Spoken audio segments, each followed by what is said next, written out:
ఈయనకి ఇంకోటి జగదీష్ నాయక్. ఇది మనము బ్యాక్లాగ్ వేకెన్సీస్ కూడా మనం డిఎస్సిలో బ్యాక్లాగ్ వేకెన్సీస్ సెపరేట్గా చూపిస్తూ రెగ్యులర్ వేకెన్సీస్ని మనం పిలిచాం. ఈయన పర్టికులర్ కేసు జగదీష్ నాయక్ది బ్యాక్లాగ్ వేకెన్సీస్ సంబంధించి. ఇప్పుడు బ్యాక్లాగ్ వేకెన్సీస్లో 4 పోస్టులు ఉంటే 2 పోస్టులు ఫిలప్ అయిపోయినాయి. 2 విమెన్ కేటగిరీ కింద వాళ్ళు రాలేదు.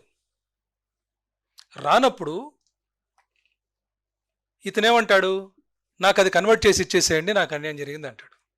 కన్వర్ట్ చేయడానికి రూల్స్ ఉన్నాయి. 2 టైమ్స్ చూడాలి. Next time we will examine that conversion.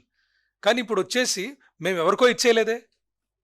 Existing rules ప్రకారము ఆ క్యాండిడేట్ విమెన్ క్యాండిడేట్ లేరు కాబట్టి ఖాళీ ఉంచాం. We didn't give it anybody else. So ఇది ఎవరికో ఇచ్చేసారంటానికి కూడా స్కోప్ లేదు. He's asking for a request, నాకు అది కన్వర్ట్ చేసి విమెన్ నుంచి మెన్ కన్వర్ట్ చేసి ఇవ్వండి అని. కానీ we have to wait for 1 more cycle. So అది ఇలాంటి కేసులన్నీ. సార్ నెక్స్ట్, ఇది స్పోర్ట్స్ వాళ్ళు చెప్తారు, దుర్గయ్య కదా, ఇతను చాలా చోట్ల మీడియాలో కూడా వచ్చింది గోల్డ్ మెడల్ వచ్చినా రాలేదని. అది నెక్స్ట్ స్పోర్ట్స్లో ఎండి గారు కవర్ చేస్తారు, why it was not given. దానికి కూడా ఒక కారణం ఉంది, స్పోర్ట్స్ వాళ్ళు ఎందుకు ఇవ్వలేకపోయారని. ఇది కూడా మహమ్మద్ షాబుద్దీన్ ఈయన కూడా చెప్పారు. ఈయనకేంటంటే దెర్ ఇస్ అ రూల్, మనకి మీడియం ఆఫ్ ఇన్స్ట్రక్షన్. ఇప్పుడు ఫిజికల్ ఎడ్యుకేషన్ పోస్ట్ ఇతనికి చూస్తే ఉర్దూ మీడియంలో చదువుకున్నాడు. 10th క్లాస్లో తెలుగు లేదు, ఇంటర్మీడియట్లో తెలుగు లేదు, ఎక్కడ తెలుగు లేదు. మనం నోటిఫై చేసిన పోస్టులు గవర్నమెంట్ హై స్కూల్, జిల్లా పరిషత్ హై స్కూల్లో. అక్కడ మనం ఏమంటున్నామంటే ఫిజికల్ ఎడ్యుకేషన్ అంటే కొంత ఇన్స్ట్రక్షన్ కూడా ఉంటుంది. సో తెలుగులో మాట్లాడటం, తెలుగులో మీడియం ఆఫ్ ఇన్స్ట్రక్షన్ అనేది అవసరం కాస్త. మనం జీవోలో చాలా క్లియర్గా ఇచ్చిన 15 జీవోలో చాలా క్లియర్గా రాసాం.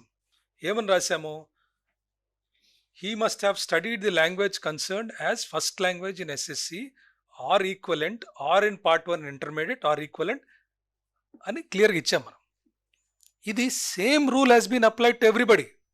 ఇక్కడ ఎవరైతే సెలెక్ట్ అయ్యారో ఈ 5గురికి తెలుగు ఉండింది.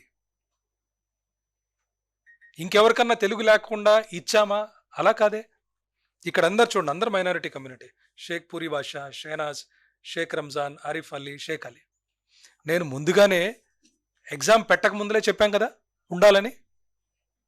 ఎగ్జామ్ పెట్టిన తర్వాత మార్చింది కాదు కదా. సో డిసప్పాయింట్ అవ్వటం తప్పు లేదండి, మీ ఫీలింగ్స్ నేను అర్థం చేసుకుంటాం. కానీ రూల్ ప్రకారం ఉందా లేదా, మనం చెప్పిన నోటిఫికేషన్ ప్రకారం ఉందా చూడండి.